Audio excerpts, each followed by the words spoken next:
Hey friends, I want to let you know about this year's Conversations in the Raw. Conversations in the Raw is a discipleship learning experience that follows the Exiles in Babylon conference. So this year at the conference, we're tackling several topics, including women in leadership, the future of the church, disability in the church, and multi-ethnic perspectives on American Christianity. And so Conversations in the Raw is an online learning cohort that dives deeper into these topics following the conference. You can sign up for one or all of the conversations if you want. And each cohort, they'll meet online for about an hour and a half to engage in honest, curious conversations with a leader and other cohort members. And there's only 3 meetings, so it's not like an overwhelming commitment. Everyone who goes through conversations will receive a certificate. I know that some of you have jobs that encourage you to get like learning certificates, so you can do that through conversations. Also, this year we're teaming up with Denver Seminary and Eternity Bible College to offer a 4-credit option for Conversations in the Raw.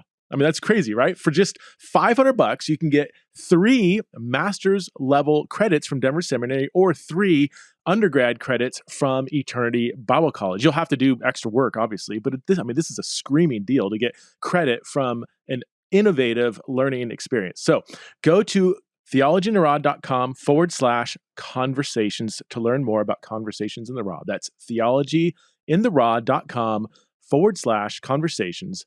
Think deeply, love widely through Conversations in the Raw. Hey friends, my guest today is Dr. Ryan Tafilowski. He has a PhD in systematic theology and a master's degree in history from the University of Edinburgh and is a professor of theology and Christian thought at Denver Seminary. He also pastors a church in the Denver area. He's the author of a few different books. His dissertation, as you will learn, is titled Dark, Depressing Riddle, Germans, Jews, and the Meaning of Volk in the Theology of Paul Altos.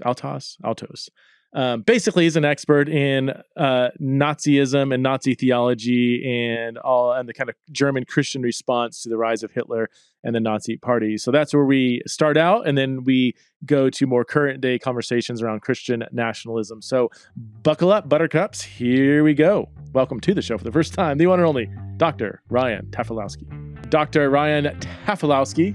That just rolls off your tongue, doesn't it? Nailed it. Yeah. I'm always sympathetic with people with interesting last names. Thanks so much for coming on the show, Ryan. And you've done a lot of work in many different areas. The one that's, your dissertation, I'm not sure if this is the title of your dissertation, but Dark, Depressing Riddle, Germans, Jews, and the Meaning of the Volk in the Theology of Paul Atheist. Is that right? Althaus, yeah. Althaus. Yeah. It's speaking of things that roll off the tongue, terrible title for a monograph. But that's true. That's the title. Now, because I know you deal a lot with like German Christian nationalism, like that's been the air you've been breathing for a while. Can you unpack for us what that is? And the term Christian nationalist has become such a widely talked about thing in our American context. I would love to go back to almost a century ago and hear about another nationalist movement and see if there are any parallels or how you can maybe shed some light on what we're talking about today. Yeah, for sure. Well, yeah, so that's true. I sort of colloquially say that I've got an interest in Nazi theologians, although that probably puts it a little too bluntly. I'm actually interested in conservative Lutheran theologians who found themselves mixed up with National Socialism for a time. Because I actually think that's more interesting than sort of straight up villains, right? There are these figures that everyone's familiar with. Like you can think of someone like Martin Heidegger, who's just really excited about Nazism from the beginning and then is sort of unrepentant about it after the war. I looked at figures, and one guy in particular, Paul Althaus, who, for reasons that I think, if we're being charitable, were understandable in his context, he got mixed up in a movement that he just did not appreciate the scale of. And I'm actually working on a translation of his sermons right now from 1945, right at the end of the war, where he's sort of reflecting on this and saying, we thought that Hitler was a gift and miracle of God. That's what he called Hitler in 1933. And then in 1945, he says, I was wrong about that. And he was wrong about that. Can you take us back to kind of give us a kind of 101? How was Paul Althaus? Althaus? Yeah. Mm-hmm. Who was he, and how did he get wrapped up in the and what was maybe the nationalistic movement that he got wrapped up in, and then what caused him to kind of rethink his position in 45? Yeah, good question. So he is a Luther scholar. Primarily, that's how he's known. Most of his work has not been translated. He's not especially important in the 20th century, which makes him ideal for a PhD dissertation, right? I started wanting to write on Dietrich Bonhoeffer, and then I realized, so did everybody else in the universe. And then I said, maybe Barth would be interesting. And there's even more books on that. So I ended up with Althaus, who he's quite important as an interpreter of Luther. Some of his books that have been translated are The Ethics of Martin Luther and the Theology of Martin Luther. You'll still find those on seminary syllabi and things like this. So he was a Luther scholar. He was a New Testament scholar. He taught New Testament and kind of historical theology at the University of Erlangen in Germany, which is sort of a conservative, confessional Lutheran school, right? That was sort of its reputation in the 20th century. And he was there for most of his career. He's got an interesting biography. I mean, he was raised in a sort of idyllic rural town in Germany. He fought in the First World War in the Eastern Front and what is now Poland. He was a chaplain, military chaplain. Saw the First World War there, and so he's got these sort of he's got these sort of patriotic tendencies that are rooted in that period of his life where he just he was a soldier and witnessed what are unquestionably atrocities on both sides of the war. We saw Germans being persecuted by the Russians. At least that was his interpretation. So he's got this nationalistic streak already as a young man. And then he is ordained as a Lutheran minister. He ends up teaching in a few different places, and then he ends up in this sort of conservative bastion in Erlangen.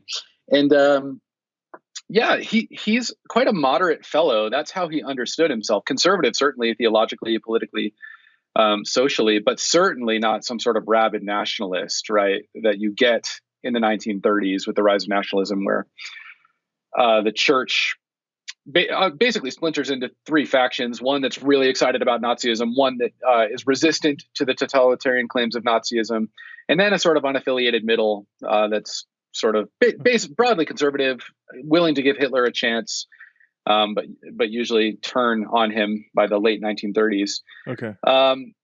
And so another really important thing to mention is he's in the context of the Weimar Republic, which was Germany's really short-lived democracy that emerged after the First World War and lasted only about 12 years till the Nazis came to power. So he had a sort of nostalgic longing for the German Empire and the monarchy. So there's a lot of things rushing together. How would you describe, for somebody that's never even heard the word Nazi, say? Because I mean, we just think Nazis, Holocaust, racist, symbol of all that's wrong with humanity. Take us back to like when the Nazi was it a political party, a movement, both and did it have explicit Christian ties or roots, or was it kind of more religious? Or just to tell us about the rise of the Nazi party, I guess. Yeah, good question. So yes, it does. Nazi is short. It's an abbreviation for what translates as a National Socialist Workers' Party, which is all one word in German. Like all words in German, it's like a sentence long, right? So it's a party, a conservative coalition that emerged as a resistance movement within the Weimar Republic, because after the dissolution of the monarchy, you had a parliamentary democracy take its place. That's the first time Germany had ever tried it. And it was a time of tremendous sort of unrest. There's lots of anxiety in the air. And so this conservative coalition gained some traction in that context. And that's typical, right? Authoritarian movements usually do gain traction in times of social upheaval where there's lots of uncertainty. So, and that's because they offered a worldview that had lots of ideological clarity, right? That's what was appealing about it, right? So German good, right? Now that doesn't sound that controversial, but when the First World War ended, the Germans had to sign a treaty taking full responsibility for the war and all of its catastrophic aftermath. So people were really depressed. The Weimar Republic was a time where people felt like they needed to be ashamed of their Germanness. They needed to embrace these sort of globalized pluralist ideals. And a lot of Germans didn't want to. So when someone comes along and says, hey, no, actually, your Germanness is good, you should celebrate it, that's attractive. So it was a very pro-German, movement. Yeah. So Hitler comes along and in his rhetoric says, hey, the Versailles Treaty is just an absolute travesty, right? And people like Althaus, who fought in the war and saw it, agreed, said, yeah, this is an absolute scandal. We were parties to the war, but, we can't take full responsibility, and we're the ones bearing all the consequences. Germany's economy is in a total tailspin. So, there's that factor. You also see fascism on the rise across Europe at the same time. You get fascism emerging in Italy, of course, and also in Spain. So this stuff is in the air. Mm-hmm.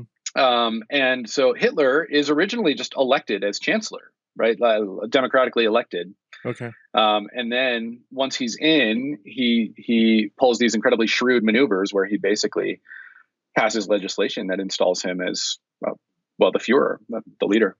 That's so chancellor and Führer. I used to be able to pronounce that. Those are different. One is kind of a democratically elected leader. The other one is more of a dictator. Has a lot more just isolated power. Would that be a way to distinguish the two? He was able to sort of maneuver Germany's political system to invest his person with a tremendous amount of power and discretion. And that's why, when people say, "Oh, we're on the verge of becoming Nazi Germany here in America," I'm always suspicious of that sort of argument because our government is devised in such a way that makes that really difficult to do. Even if you had a president that was very narcissistic, had a lot of power issues, like even that, there's so many checks that it's not. Aside from we saw our democratic institutions put to a stress test in the last few years, and they proved as of yet more durable than what Weimar Germany's were. Right. Yeah. When the Nazis get in, they launched this entire program that's across the entire government. It usually gets translated as coordination or synchronization or something like this, where they sought to align all of the public institutions along their own ideological lines. So within several years, like the independent media disintegrates, the independent judiciary disintegrates. You've got all the branches of the government sort of falling into line behind a Nazi government, including the church, which in Germany, right, for Americans, this is strange, but you've got a state church in Germany, which meaning all your pastors, all your theology professors are state employees, right? And so the church also was subjected to this pressure of coordination, and that didn't go, I think, as successfully as the Nazis had hoped. But in the United States, that would be really hard to do because the media is so fragmented, and you've got bicameral government in Congress, and then you've also got the judiciary that's supposed to check executive power. It would just be hard to do. Not impossible. Yeah, you've used three words to describe the Nazi Party that, from our American modern standpoint, seem to be at odds with each other. But conservative, socialist, and fascist. Can you unpack what those mean in that context? Because some people would see socialism as the opposite of fascism. Although it does seem like most socialists, from my I could be totally wrong, but like turn into fascism really easily or quickly, or I don't know. But conservative, I don't picture like socialists and conservative as two the same thing. Go together. Yeah. So there's some clarification that needs to be done here, right? So, I'll put it this way: in the circles where I grew up, the word liberal was used to describe any view with which you personally disagreed, and it didn't matter what the content of the view was, right? You could call Marxism liberal, or you could call fascism liberal. Well, that's incoherent. That doesn't make any sense. They're on opposite sides of the political spectrum. This is true of theology also, right? Liberal has a very particular meaning in theology, right? It's an approach to theology that we typically associate with Schleiermacher and his descendants, right? And so even in Weimar Germany and early National Socialism, even theologians who were theologically liberal were politically and socially conservative. So we have to distinguish between political and social and theological when we use these words. So, so that's one thing to say. Socialist in the sense that it coordinated all the organs of the government to a command economy, right? So we mean that in an economics. And then fascism, I don't, to my knowledge, and I don't know. It could have happened. I'm just saying, to my knowledge, the Nazis don't refer to themselves as fascists. That's a term that gets added later. But by that, we just mean basically an authoritarian response to a crisis of pluralism. Okay, right. Interesting. So if you understand it in that way, all these things actually can fit together. They're trying to. I interpret Nazism anyway, or certainly I should have put it this way. I interpret Christian support for Nazism in the 30s as a response to pluralism. Okay. There's all this anxiety about civilization changing really rapidly, and they see these three things: a command economy, centralized power, and a return to sort of basic German values as really attractive. I mean, that does have parallels for today, but we can hold off on that for a second. But so it did have this kind of, in response to kind of a, like, woe is us, we're German, we screwed things up, to wait a minute, but we're still German, like almost this like ethnocentric German exceptionalism, you know, they're like, hey, we're, you know, we have a great country. So it had a lot of that kind of that patriotic fervor that was driving it. Would that be accurate? Yeah. Okay. I mean, sorry. I'll just add here, Althaus has this really interesting feature to his theology where he thinks that every ethnic group is supposed to be segregated from one another, right? So he's got this sort of segregationist logic, and he thinks that God has instilled every different ethnic group with a different quality that allows them to fulfill their destiny, which God has given them in world history. And, you know, surprise, surprise, for example, he thinks that Africans, Black people, their gift is physical strength, which means they're meant for manual labor. So he doesn't come out and endorse slavery, but it's not that hard to understand how he would. And he thinks, surprise, surprise, Germans are endowed with a vast genius that no other country has, and they're meant to lead civilization into its ultimate destiny. Wow. So I was going to ask, like, when the Nazi Party came to power, did it have these kind of blatant racist themes? That's what always shocks me. Like, how do you get so much support? And assuming that there's a good, you know, it's 100 years ago. A lot of people were a lot more maybe blatantly racist back then. But did it succeed on that kind of banner? Was that more in the background? Was it more subtle when they came to power? Oh, yeah. Yeah, it's a great question. I mean, one of the things that's so shocking about National Socialism is that it didn't really disguise its ideology. And there's been lots of scholarly work on this in recent years. One guy, a guy named Jeffrey Herf, has written a book called The Jewish Enemy, in which he makes a painstaking case, and he shows pretty clearly, like, that the Nazis told you exactly what they planned to do, and then they did it, right? And he even shows, for example, like placards at bus stops saying things like "the Jews are our misfortune," right? It just says it, like it's like waiting to get on the train or something, and you look over and there's an advertisement for like how Jews are the end of German society, right? And if you've read Mein Kampf, I mean, Hitler's pretty clear in there too that he's got a worldview of Aryan supremacy, undergirded by this notion that history is driven by violent conflict. Althaus thinks that too. A lot of these thinkers do. So how did that gain such widespread public support? Were people just very anti-Semitic, or were they kind of like, I mean, what's the other answer? I don't know. Well, there's a couple things going on. I mean, another guy named Christopher Browning has written a book called Ordinary Men, which sold a lot of copies. It was a sort of semi-scholarly book in which he showed that actually most Germans didn't have to be coerced into complicity with the Holocaust. Most Germans were happy to help. Oh, wow. And he shows that, you know, you've got these special mobile units in the German army, Einsatzgruppen, who collect Jews and exterminate them. And people were signing up for these assignments. And we even have sort of local townspeople turning in Jews in their neighborhood, people who they suspect might be Jews or hiding their Jewish identity. So you do have this you've got this strong underlying current of anti-Semitism, which is a feature, not really exclusively to Germany, but all of Western Europe. Okay. And then I think one of the things we're seeing in our political moment, and this is where there's possibly one parallel, is that there is a tremendous appetite for politicians who say the quiet part out loud, right? Mm-hmm. Who basically make our grievances seem legitimate, and when they speak first, we feel empowered to speak in ways that are harmful or destructive.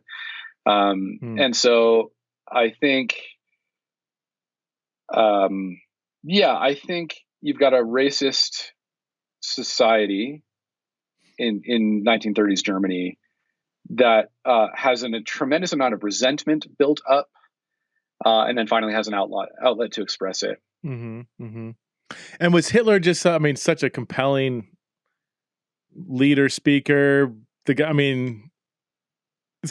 cultural moment is set for a charismatic leader to come on the scene. I know literally nothing about Hitler other than he's almost like this nebulous symbol of evil that I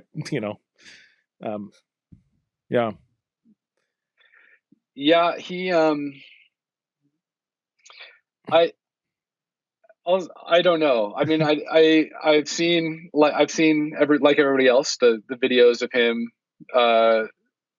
giving these strident speeches, and he's got these really unusual mannerisms, which are kind of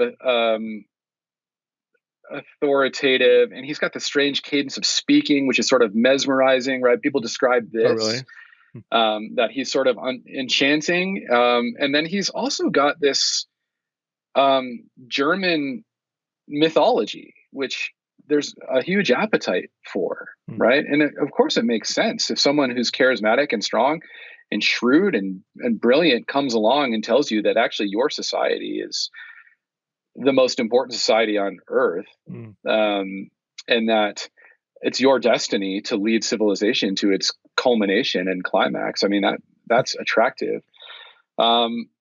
He's shrewd, although if you read Mein Kampf in retrospect, it reads a little bit like a screed, like that the Unabomber might write or something like this. Like it's not terribly coherent. It's just like an assembled grievances. But I think as we're also seeing in our political moment, and not just in the US, you're seeing this all across the democratic world, a grievance is a tremendously attractive and powerful and delicious affection to indulge, right? And so especially when you feel like civilization is going to crap or going to hell, like many Germans did, grievance can be really satisfying and powerful.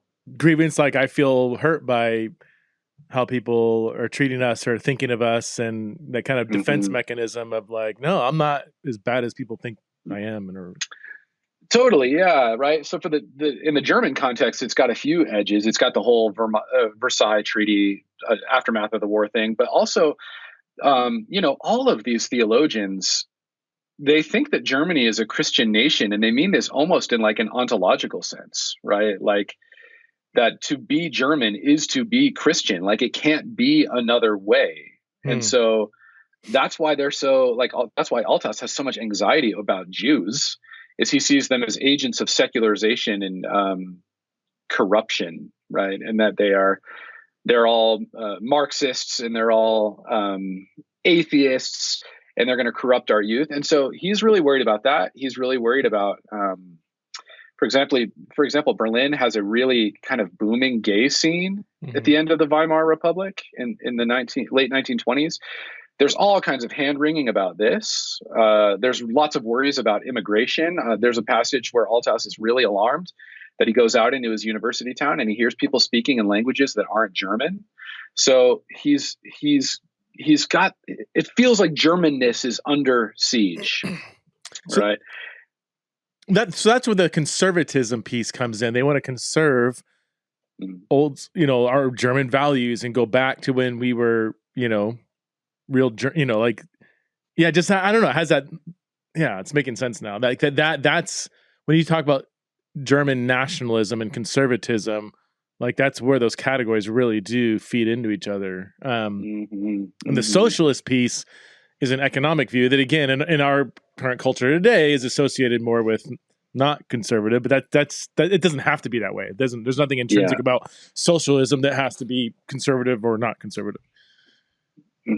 Interesting. Yeah, there was also kind of a thought. I mean, here again, it goes to this, like, they all have this view of a national type, and the German national type they just see as incompatible with kind of modern values. So they're suspicious of capitalism. They're suspicious of a democratic government because, Germany, since the Treaty of Westphalia in the 17th century, had basically been a monarchy. And that's all people had ever known, sort of centralized power. Oh, okay. So how, to your knowledge, like, how did a chunk of the German church go along with this? Like, was the church too just as racist, or were they just duped, or what like, I guess, you're a guy that you're studying, like, for a long time, he was very excited about this movement as a Christian. Yeah, so this is a really complex question, and there's a bunch of strands going on here. One thing to say, and there's lots of scholarly debate about whether Nazism understood itself as a Christian movement. The consensus has been basically not, although there has been a really important book called The Holy Reich. It's by a guy named Richard Steigmann Gall, and he argues quite persuasively that many high-ranking Nazis were Christians, or not. But at the very least, Nazism saw Christian rhetoric as their ticket to power.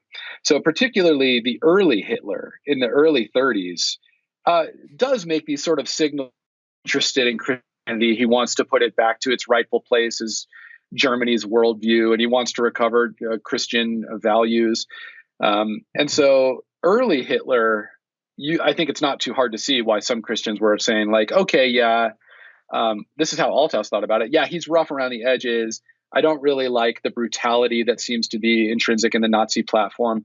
But if he's going to put Christianity back at the center of German life, then I think we can sort of make our peace with it. That's what he thought until about 1937 or so. There were other Christians who I could only describe it as an unrequited love affair with Nazism, right? Who are really excited about the Nazi platform. You may be familiar with the University of Jena in Germany. It produced a bunch of, like, quite important New Testament scholars. They bogus think tank to write up basically a manifesto to theologically support the Nazi party platform. So some people go all in. That's sort of a lunatic fringe. But I think most sort of centrist Germans just sort of saw Nazism as a chance to reverse the tide of secularism and restore Germany to its Christian heritage. So you're saying some of the more moderate Christians or whatever just didn't love everything about the rise of Nazism, but as a means of restoring Germany to its Christian heritage. I mean, the last 5 minutes of you talking, are you trying to map all that on some of stuff going on today, or is it just that?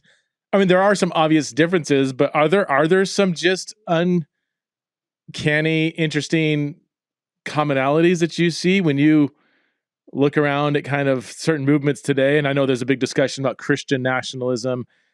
I mean, again, nothing from the past can perfectly map onto the future, but there seems like there's some interesting parallels there. Can you go there for us for a little bit?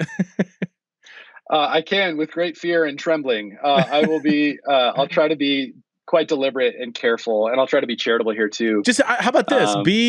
Turn into an atheist historian that's just looking at history with no dog in the fight. I guess I don't. Okay, all right, I can try that. Okay, I do think it's important to state, and we've already covered this, that there are, I think, probably more dissimilarities than similarities. Right. So, I mean, America is the oldest contiguous democracy in the world. It's not the most ancient, democracy, but it's the longest standing democracy at a couple hundred years. Our institutions so far have proved to be quite durable. We don't have a state church, right? So I'm a pastor, but it's written into our constitution that the government doesn't pay my wages. And this was true of theology professors also, right? So there is an economic pressure for them too, not to make a fuss. In fact, Dietrich Bonhoeffer lost part of his salary as a result of this, and then gave another share of it to a Jewish colleague who had lost his salary completely. So there's that factor too, that we just don't have an analyst to. I also want to point out, before I point out some similarities, we have got to stop it with the Holocaust comparisons. We've just got to, like a vaccine mandate is not remotely close to the Holocaust, right? A mask mandate is not remotely close to the Holocaust. Right. The government asking you to to suspend some element of some of your minor civil liberties during a pandemic is not a Holocaust, right? In fact, I would argue theologically the Holocaust has no analog, right? It's truly absurd in the sense that it defies all logics. So I don't have a lot of sympathy for those sorts of arguments. Similarities. I think there are a couple of important ones.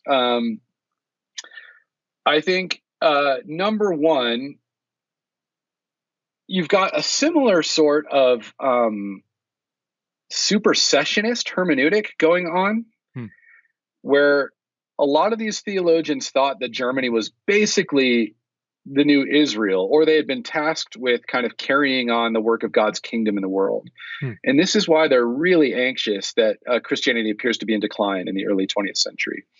And there are some expressions of American evangelicalism that has a similar hermeneutic, that America is somehow chosen in a way that is analogous to Israel. And that explains some forms of American Zionism and also this American exceptionalism. And I think, to be perfectly candid, I think it rests on a really faulty hermeneutic. I don't think there's any grounds at all to conclude that America is elect in the way that Germany, in the way that Israel is, and real problems ensue when you think that. Yeah. Or even like just the when you were saying that like Nazism wasn't first of all, I appreciate you leading with the very important differences, and I think it's just sloppy, and it's just sloppy when people kind of try to map. Typically, right, it's Republicans onto Nazi Germany, but you see it from the right saying that the left they're a bunch of Nazi fascists, telling everybody what to believe and what to do, and again, there's pieces I'm like, I could connect some dots, but it just seems intellectually sloppy to try to map it onto perfectly. So I appreciate that, but the Nazi Party not actually really being a Christian movement, but using a Christian base or Christian rhetoric, Christian language when it helps their cause and power. I mean, I see a lot of that.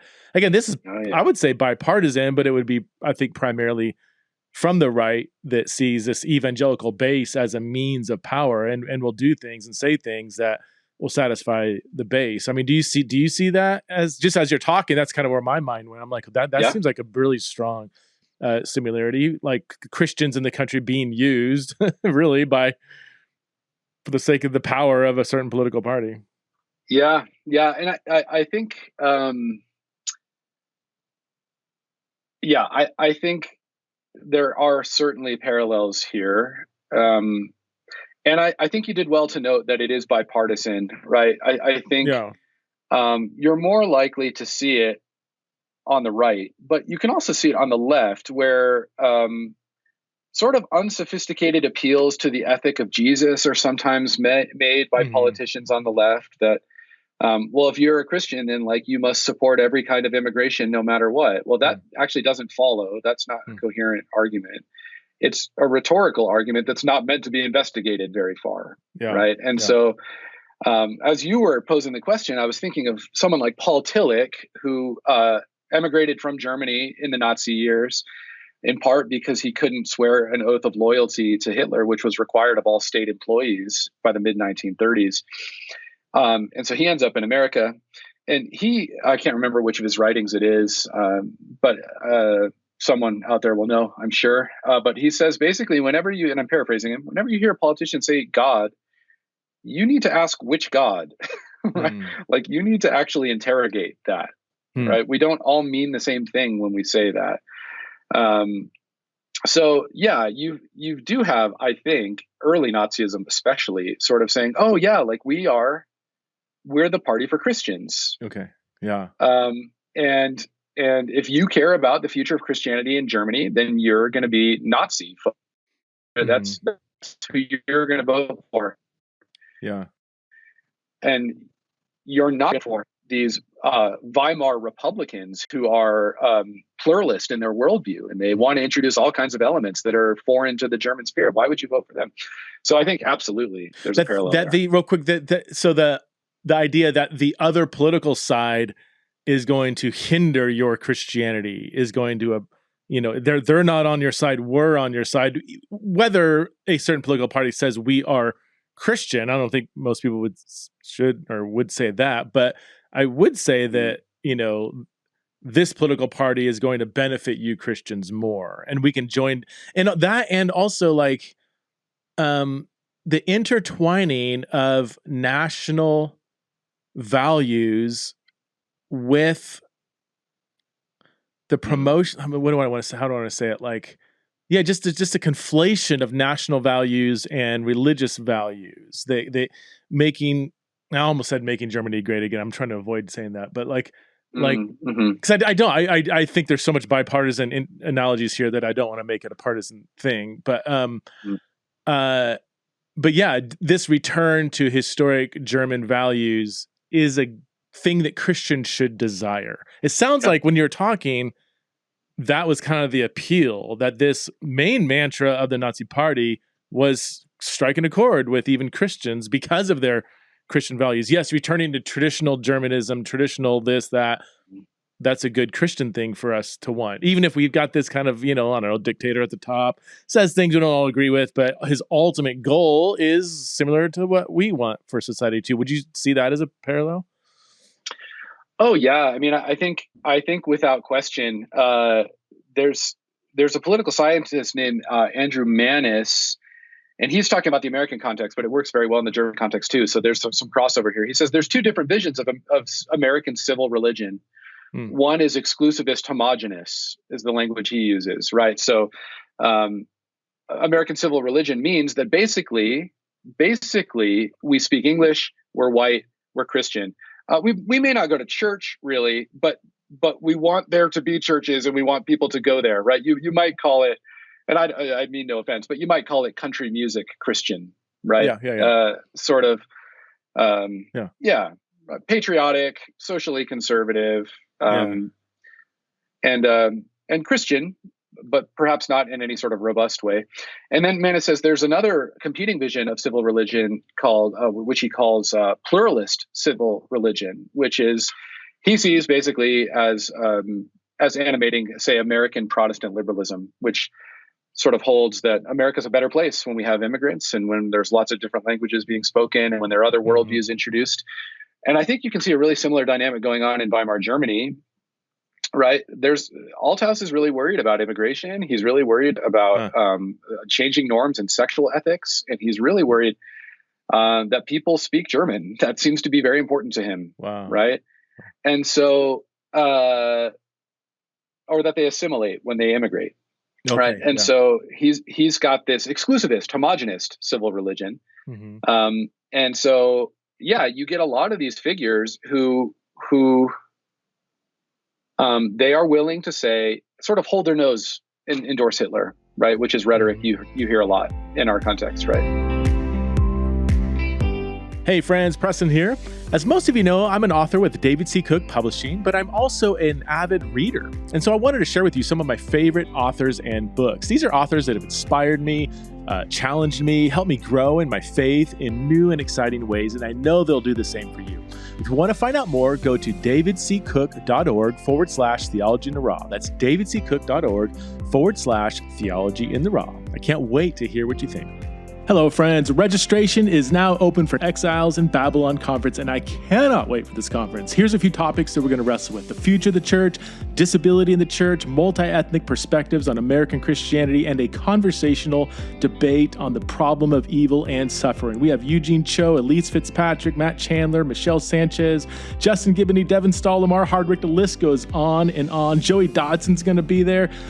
Greg Boyd and Clay Jones, they're going to be engaging in this conversational debate on the problem of evil and suffering. And of course, we have to have Ellie Bonilla and Street Hymns back by popular demand, and Tanika Wyatt and Evan Wickham will be leading our multi-ethnic worship again. We're also adding a pre-conference this year, so we're going to do an in-depth scholarly conversation on the question of women in ministry, featuring two scholars on each side of the issue. So Doctors Gary Brashears and Sydney Park are on the complementarian side, and Doctors Cynthia Long Westfall and Philip Payne on the egalitarian side. So March 23rd to 25th, 2023, here in Boise, Idaho. We sold out last year and we'll probably sell out this year again. So if you want to come live, then I would register sooner than later. And you can always attend virtually if you can't make it out to Boise in person. So all the info is at theologyintheraw.com. That's theologyintheraw.com. I think people that, for instance, support Trump, I think there's many different reasons for them voting for Trump, all the way to like Trump is basically sharing the throne with Jesus, all the way to, I hate both candidates, but I'm 51%, or especially in the 2016 election, as Bill Burr said, we had the choice between this blatant racist and the devil, and when I talk to Christians that I know in my anecdotal experience, a lot more Christians that did vote for Trump that would not at all be considered like Trumpist. And wide diversity of reasons for them. Yes. Whatever. Anyway, yes. All that to say, I think some of the anti-Trumpism is just almost kind of uninteresting to me, because it's I don't know. It's kind of like playing the same game, and just failing to understand the complexity of our social and political moment. But yeah, where was I going with that? Shoot. No, you said something that triggered a thought, and that was kind of background. Anyway, go ahead. You had a thought?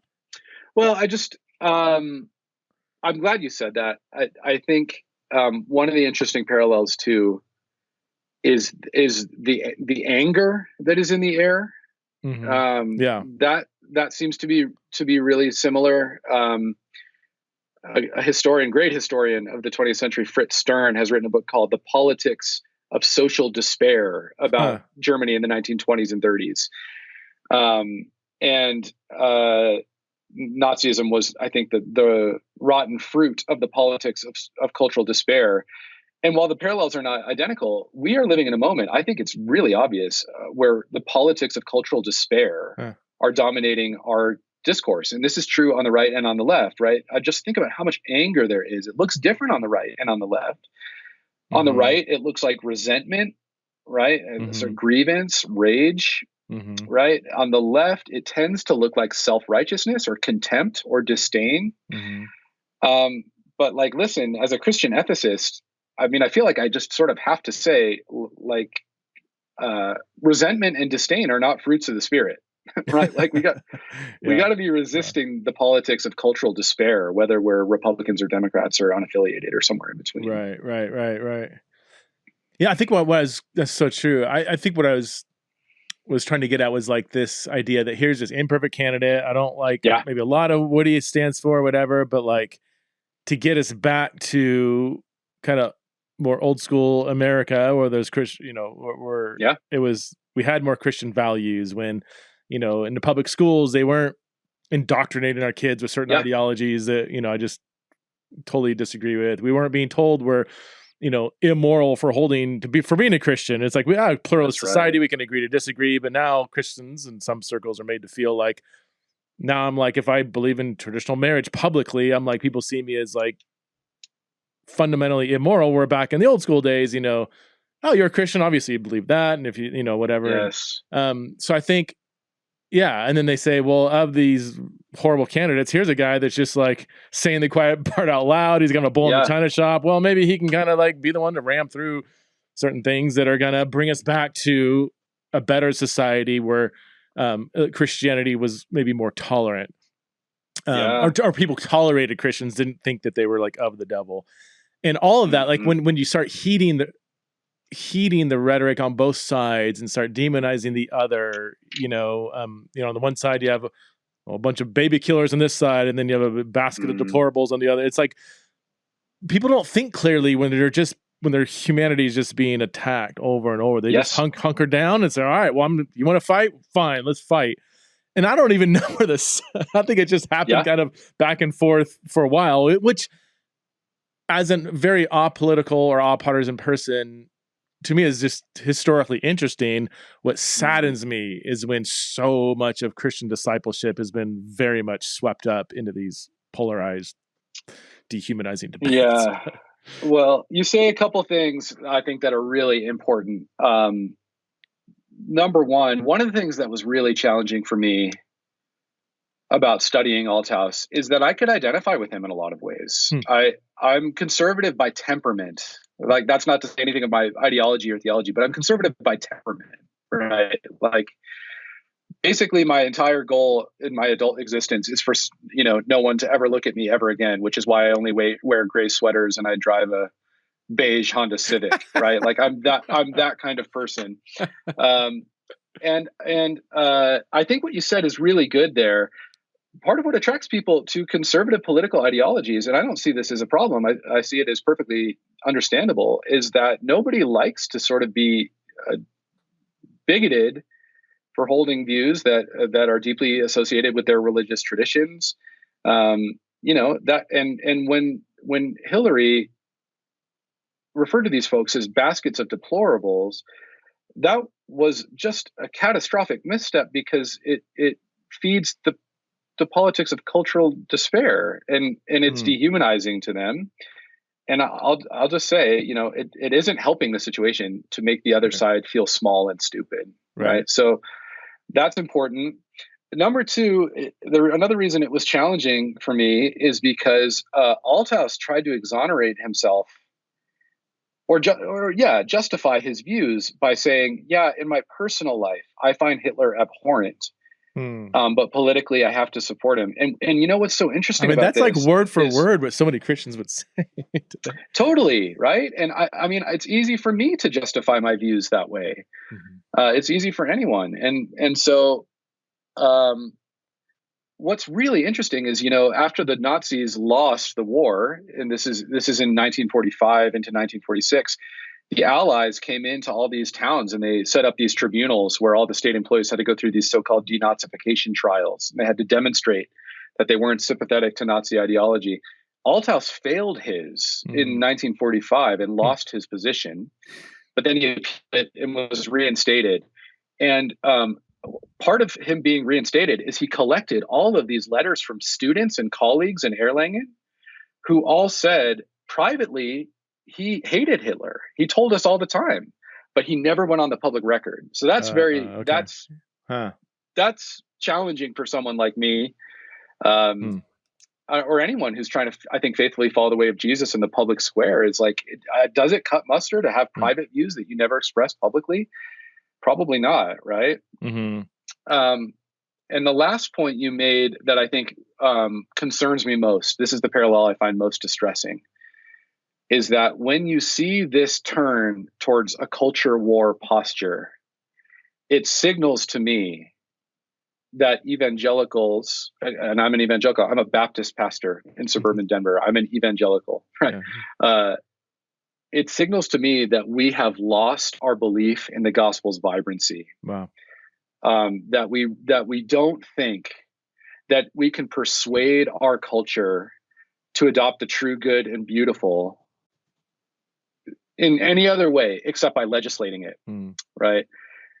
This is what Jürgen Moltmann in his book, The Crucified God, calls pusillanimous faith, fearful faith. It's fragile. It's afraid that it can't withstand the pressures of pluralism, so it tries to short circuit them, right? Eliminate them. Whereas I think a gospel response would be, okay, we realize we have to compete with other worldviews now. Mm-hmm. Let me show you why the story of Jesus Christ is true, good, and beautiful. Yeah. Yeah. And it's, yeah, I'm doing a lot of reading like in Hauerwas and that whole stream of just, I think the typical political position or posture of Christians reflects a very anemic ecclesiology. Because Mm-hmm. it seems that when Jesus broke into the, so it was announcing the kingdom of God is at hand. I love the concept of these colonies. The church is like our colonies of heaven on earth, and we are forming our own alternative polis city. Should be reflecting Mm-hmm.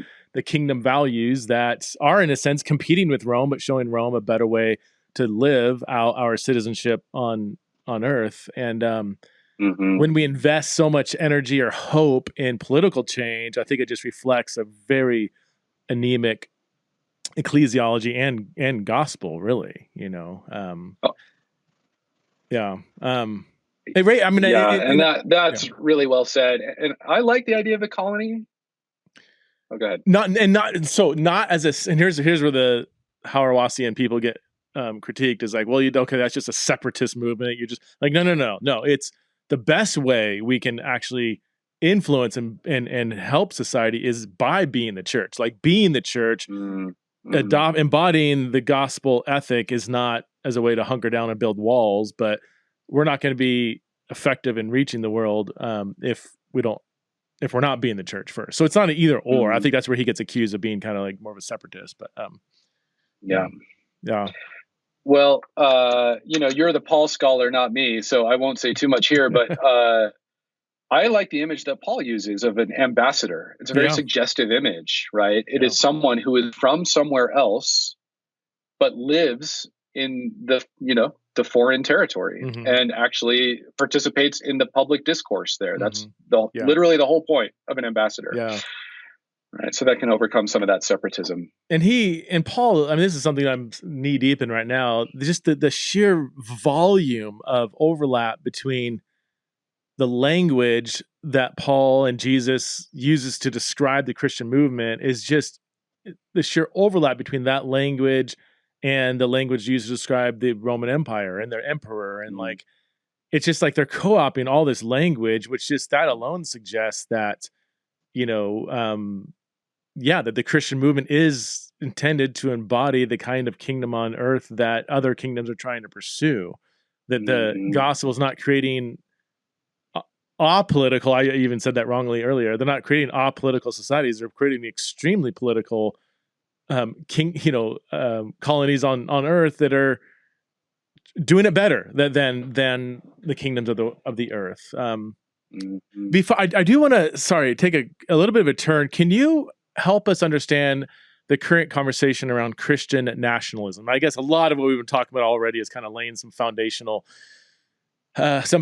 for that. But can you define Christian nationalism? I know there's like 10 different definitions, and I just have lots of questions about it. Have you been paying attention in modern day discussions around Christian nationalism? Is it a lot like what you read about in 30s and 40s in Germany, or is there enough differences? Or a little bit.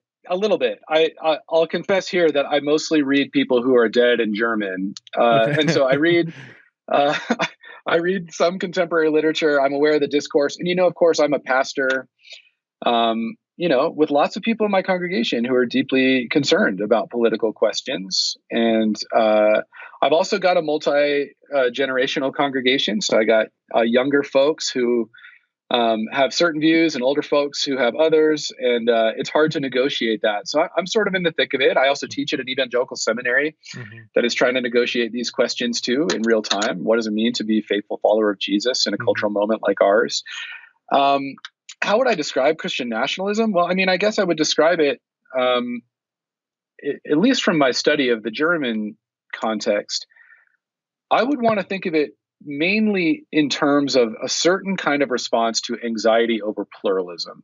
That's really how I would want to think about it. Interesting. And pluralism of all kinds, right? Religious pluralism, of course, right? That societies that were once more homogenous are getting less so, and that means people are coming and they believe different things about the world.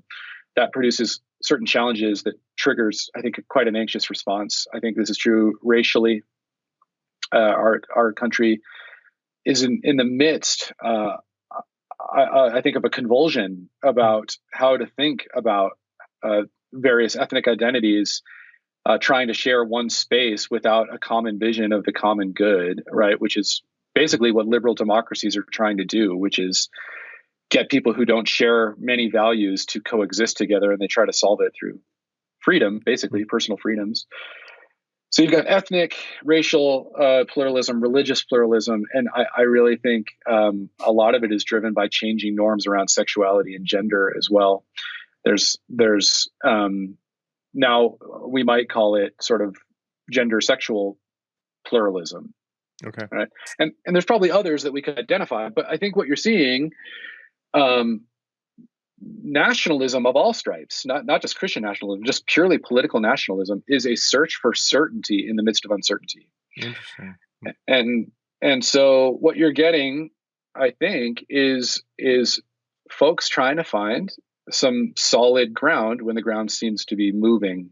And so I would want to understand nationalism of every stripe, Christian nationalism included, is as an anxious response to pluralism. Would a significant part of Christian nationalism be, returning to traditional American values, whatever that means? Hopefully that's the post-1968 world they're trying to return to. Would they see that as kind of coinciding with the Christian mission? Like that would be good for the kingdom of God if America returns to its traditional Christian kind of values and roots, like these two missions, America returning, the church being the church, like they would see this as kind of very much intertwined. Would that be accurate? I'm just kind of thinking out loud, but yeah, I mean, I think there is something deeply embedded in the American psyche to that effect, dating the Massachusetts Bay Colony and the Puritans who understand their commonwealth as a sort of expression of a godly commonwealth, not quite a theocracy, but a civil society that is organized according to godly principles. That's not the only source of the American political identity, but it is a significant one, right? Which that's not. I mean, Christian values are good, are from the Creator, are good for creation. So I mean, I could say that I don't even bring that up as like necessarily a bad thing. I think the means by which we try to go about that I think that's where some of the rub meets. But to say I want the Creator's design to be more widespread throughout creation, I think that's a good idea. Maybe really helpful distinction you make there. And another key difference between the Puritans and I don't know a Christian nationalist in our context perhaps is that the Puritans are really serious about Christian discipleship. Now, you might think it's wrongly oriented, but I've seen research, and I'm not a specialist, so take it with a grain of salt. But I've seen research that shows that lots of people who fit the bill of a Christian nationalist, like, don't go to church. Even the majority of them don't read the Bible, don't pray. It's almost like the idea of Christianity is more important than the practice of it. Right. I asked I took a survey on Twitter a couple of days ago. I don't know if you're on Twitter or not. I said, what percentage of American evangelicals do you think are Christian nationalists? More than 50%, 25 to 50, 10 to 25, and less than 10. It was interesting. It was pretty much evenly. Really? Pretty much evenly. Almost every one of those 4 percentages got 20 to 20-ish% vote. Now here's the two problems why, I was under word limit. So what do you mean by evangelical? What do you mean by nationalist? Because according to some surveys, 7% of America are evangelicals. According to others, 70%.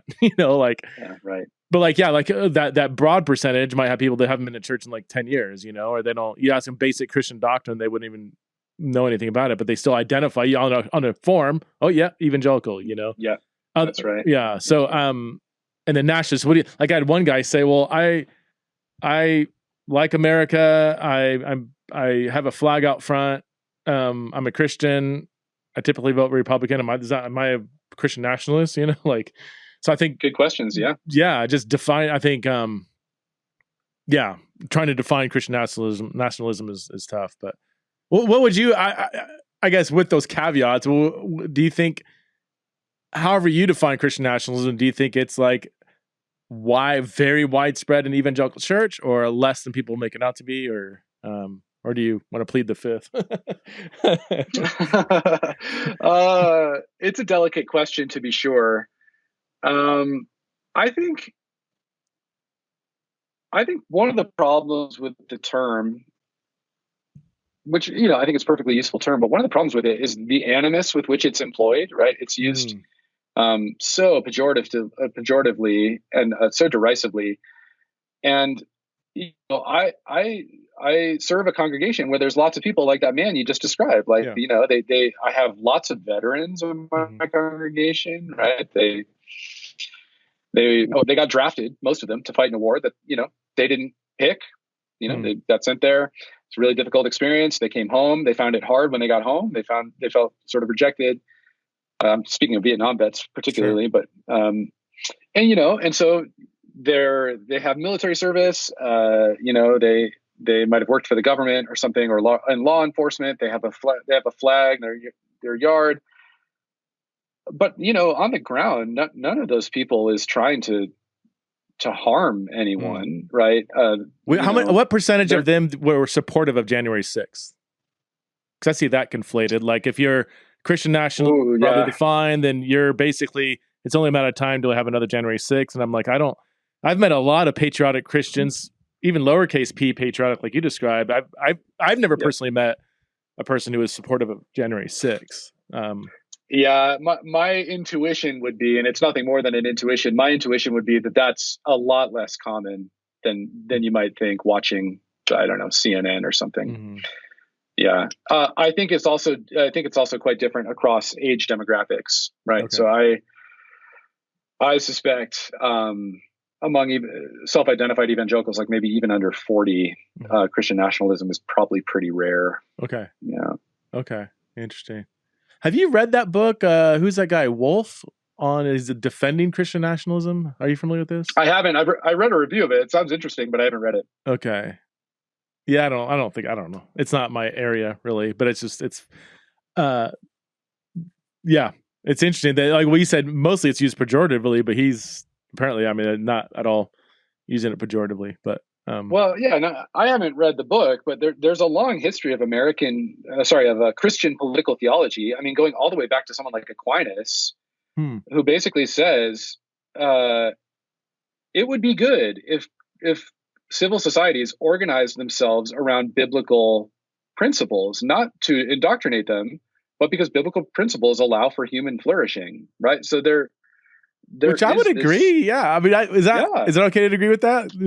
Sure. Yeah. I think that's generally right. Now, critics of the Thomist strand have typically said, well, that doesn't account for sin adequately, right? Okay. And governments also have to restrain sin and coerce people. There's a sort of Augustinian realist tradition that raises that critique. But I generally think Aquinas is right about that. I mean, when people organize their life individually or their common life in ways that are consistent with how God designed life to function, then flourishing results. I think that's true. But most people will look at least the majority of Christian ethical norms that are already accepted in broader Western society. I mean, adultery is not good, and murder is not good, and whatever else. I mean, like, even Sabbath keeping, like, don't like working just round the clock, just working yourself to death and not stopping and taking. I mean, there's secular people that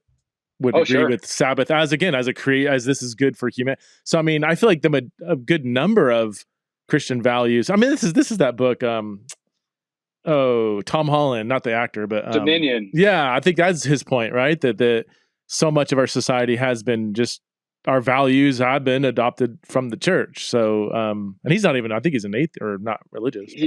He is, yeah. He's a non-religious classicist, and one of the things that's so compelling about that book is he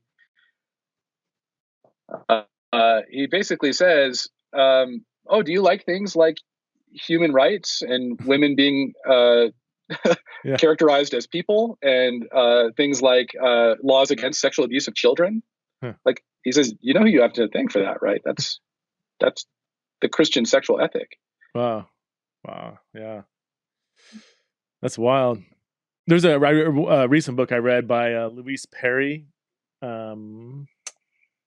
Something about the end of the sexual revolution, or rethinking. She's a secular feminist journalist in the UK, but basically said that like the sexual revolution, I mean, has been incredibly harmful towards women. It's fed the appetites of men. Even something like the invention of the pill, which has been hailed like this is freedom for religion. Now women can have all the sex they want apart from relational ties. And she says, yeah, who wants that? Men. Way to go.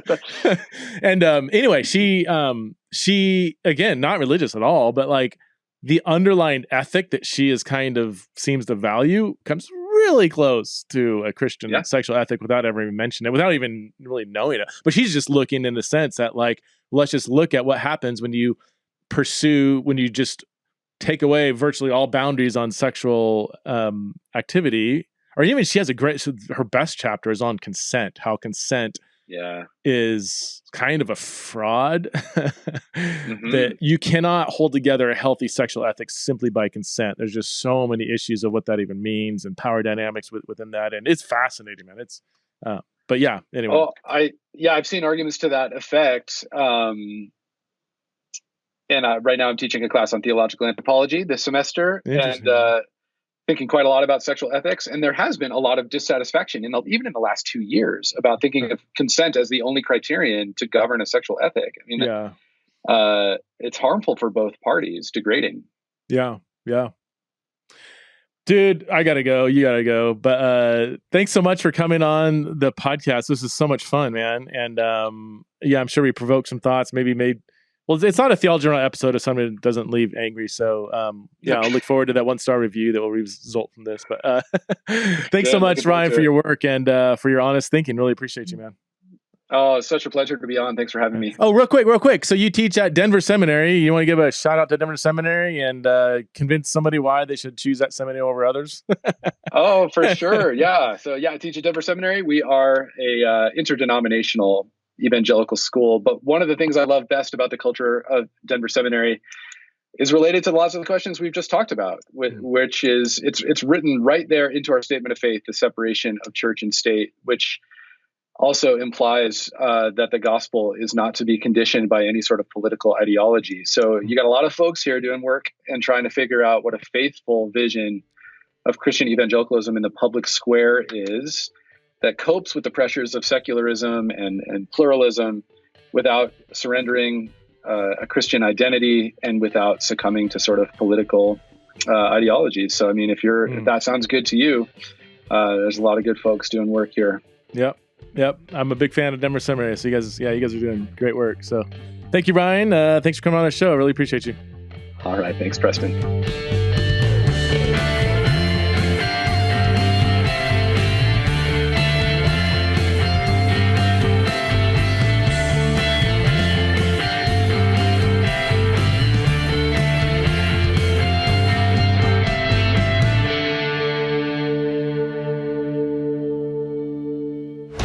This show is part of the Converge Podcast Network.